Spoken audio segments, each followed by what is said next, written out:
13 अप्रैल है और हमारे नवोदय विद्यालय की स्थापना का भी दिन है। 13 अप्रैल 1986 में 2 नवोदय खोले गए थे, इसमें झज्जर और अमरावती 2 थे।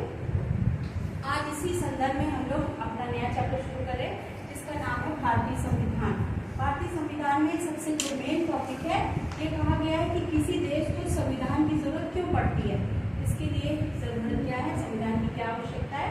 जैसे कोई भी खेल में नियम कानून बनाए जाते हैं उसकी सुरक्षा के लिए, उसके विकास के लिए, इसी तरह से हमारे देश में, किसी भी देश में संविधान की जरूरत होती है ताकि उस देश के नागरिकों का विकास हो सके, उनका सुरक्षा हो सके। और इसीलिए संविधान सभा के अध्यक्ष गठित किए गए। सबसे पहले डिमांड की गई, संविधान सभा की मांग की गई। अंग्रेजों जब हमारे देश में थे, उपनिवेश में आया था, तो वो लोग सोचते थे अंग्रेज की हम संविधान अपना नहीं बना सकते, इसलिए भारतीयों ने संविधान सभा गठन की मांग की गई 1934 में। सेकेंड वर्ल्ड वार जब हुआ तो ये मांग और ज्यादा तेज हो गई हमारे देश को आजाद करने के लिए भारतीयों की ओर से, और फिर संविधान सभा का गठन किया गया 6 दिसंबर 1946 में। ये संविधान हमारा बनकर इसका निर्माण शुरू हुआ 6 दिसंबर 1946 से लेकर 26 नवंबर 1949 तक, और इसको बनाने में 2 वर्ष 11 महीने और 18 दिन लगे।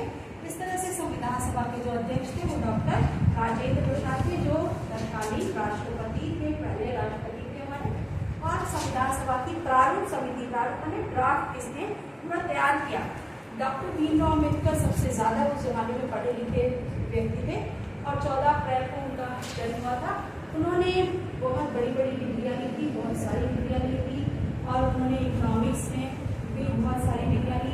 उन्होंने रुपये पर बहुत सारे रिसर्च लिखा है और उनका जो थ्योरी था वो उस पर लिखा गया। तो डॉक्टर भीमराव अम्बेडकर को ये जिम्मेदारी दी गई। ये पहले कानून मंत्री थे भारत के, और इन्होंने ये ड्राफ्ट किया। इस तरह से डॉक्टर भीमराव अम्बेडकर का नाम हमारा हो गया।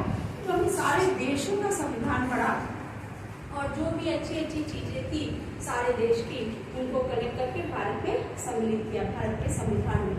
आप आगे पढ़ते जाएंगे, मौलिक अधिकार किस देश से लिया गया, अन्य चीजें किस देश से ली गई, सब चीजें आपको बताई जाएंगी। इसे हाथ से लिखने का काम प्रेम बिहारी रायसादा ने किया था। ये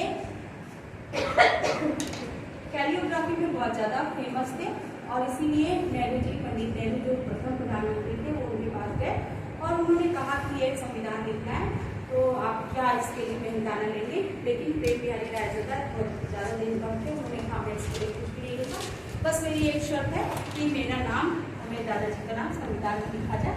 तो नेहरू जी इसके लिए तैयार हो गए और फिर उन्होंने इसे लिखा। आज भी ये हैंड रिटन संविधान हमारे लाइब्रेरी में, या जिसे आर्काइव कहते हैं, ग्रंथागार में संसद के से सुरक्षित रखा गया है। कोई भी व्यक्ति इसे जाकर देख सकता है और इस पर हस्ताक्षर किया गया। संविधान जब हमारा देश आजाद हुआ और 1950 में इसे हमारे देश में लागू किया गया, 26 जनवरी 1950 में। आगे हम बताएंगे आपको कि 26 जनवरी की तिथि ही क्यों चुनी गई। ठीक है, आज के लिए बस इतना ही। Thank you.